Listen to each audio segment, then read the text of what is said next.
Dans cette vidéo, nous allons parler de la propriété FlexWrap. FlexWrap contrôle la possibilité pour les enfants de se replier autour du conteneur. En gros, s'il n'a pas assez de place disponible, il va venir à la ligne. Donc par exemple ici, je vais enlever le stretch de mon enfant, puis je vais me diriger ici sur le parent. Et je vais utiliser donc FlexWrap. Et de base, il est à NoWrap.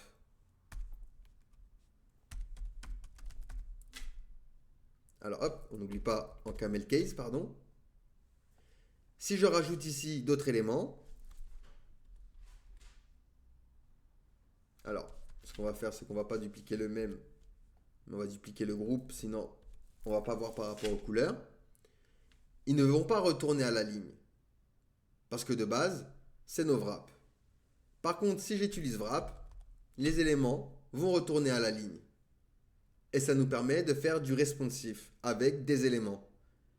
Les éléments donc vont se replier sur plusieurs lignes ou colonnes en fonction de la direction principale.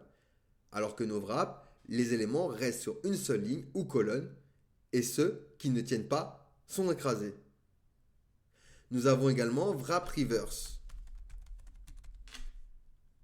Il va tout simplement wrapper mais à l'envers.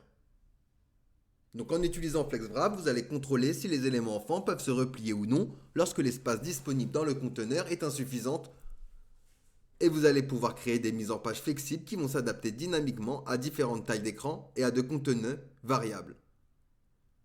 N'hésitez pas à me poser des questions si vous en avez, sinon on va pouvoir passer à la suite.